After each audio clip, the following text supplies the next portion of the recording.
बिस्मिल्लाहिर्रहमानिर्रहीम। अस्सलाम वालेकुम। मैं हूं आप सबका दोस्त इमरान कमरा। आज एक दिलचस्प मगर फ़िक्र अंगेज़ बात लेकर आया हूं। मेरे एक दोस्त ने बताया कि पाकिस्तान में एक नया ट्रेंड चल रहा है। मैंने कहा शायद इंडिया में भी हो, ज़ाहिर है हम सब एक जैसे ही मुल्क हैं। अफ़गानिस्तान में शायद ना हो, बांग्लादेश में भी कुछ कुछ होगा। खैर, ये ट्रेंड है आधी बीवी रखने का। मैं बड़ा हैरान हुआ। मैंने कहा, अल्लाह के बंदे, ये कैसी बात कर रहे हो? बीवी या तो मुकम्मल होती है या होती ही नहीं, निकाह होता है या नहीं होता। ये आधी बीवी कहाँ से हलाल होगी? तो वो कहने लगा, भाई हलाल तो कहीं से भी नहीं है, ये तो सरासर हराम है, लेकिन आधी बीवियाँ हमारे मुल्कों में आम हो गई हैं। बकौल उसके आधे पाकिस्तान में आधी बीवियाँ हैं। मैंने पूछा कैसे? तो वो कहने लगा कि शोहर दिन भर काम करता है, थका हारा घर आता है, किसी बात पर बीवी से झगड़ा हो जाता है, बीवी का दिल दुखता है, शोहर का दिल दुखता है। लेकिन फ़र्क यह है कि औरत के पास गॉसिप नेटवर्क होते हैं, वो माँ बहन सहेली फेसबुक पर किसी न किसी से दिल का गुबार निकाल लेती है। मगर मर्द खामोश हो जाता है, उसे ना रोना आता है ना सुनाना आता है। अब इस खामोशी में वो किसी सहारे की तलाश में होता है, कोई सुनने वाली, कोई दिलजोई करने वाली। यहीं से आधी बीवी का आगाज़ होता है। कोई मोबाइल पर लोड करवाता है, कोई खाना खिलाता है, कोई पैसे भेज देता है।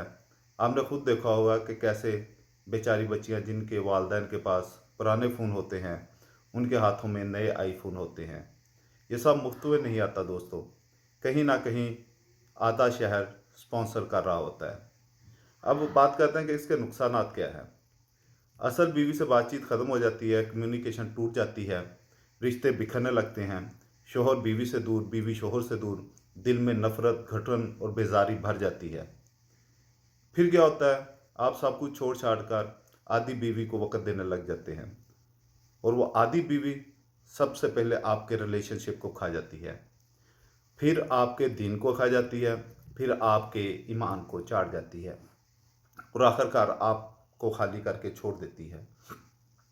हदीस मुबारक का मफ़हूम है कि अगर कोई मर्द किसी के घर जाकर उसकी बीवी से छुपकर मुलाकात करे, तो क़यामत के दिन अल्लाह ताला उस शख्स के नेक माल उस औरत के शोहर को दे देंगे। सोचिए ये कैसा सौदे का घाटा है। हकीकत ये है, ज़्यादातर लोग कुछ करते भी नहीं, बस फ़ोन पर बातें कर कर के खुश हो रहे होते हैं। मगर याद रखिए, ये गुनाह है, चाहे ज़ुबान से हो या अमल से। दुनिया आखिरत दोनों में नुकसान का सौदा है। तो हल क्या है? अब इसका हल ये है कि अपनी बीवी से खुलकर बात करें। अगर आप दोनों में निभा नहीं हो रहा, तो इज़्ज़त से अलहदगी इख्तियार कर लें। अगर वाकई किसी और की ज़रूरत महसूस हो रही है, तो इस्लाम ने 4 निकाह की इजाज़त दी है, मगर हलाल तरीके से, इज़्ज़त से, सबके हक़ अदा करते हुए। आखिरी बात, अगर आज आप किसी की बेटी या बहू को आधी बीवी बना रहे हैं, तो याद रखिए कल आपकी बेटी, बीवी, बहू भी इसी दुनिया में होगी। कुदरत बेनियाज है, सब कुछ बराबर कर देती है। तो भाइयों और बहनों, हराम रिश्तों से बचो, हलाल रिश्तों पर कनात करो, मोहब्बत, इज़्ज़त और वफ़ादारी के साथ अपनी ज़िंदगी को खूबसूरत बनाओ। अल्लाह हम सब का हामी और नासर हो, आमीन। मेरी सख्त बातें बर्दाश्त करने का शुक्रिया। अगर आपको ये वीडियो पसंद आई हो तो इसे लाइक करें, शेयर करें, और हमारे चैनल को सब्सक्राइब करना ना भूलिए। शुक्रिया।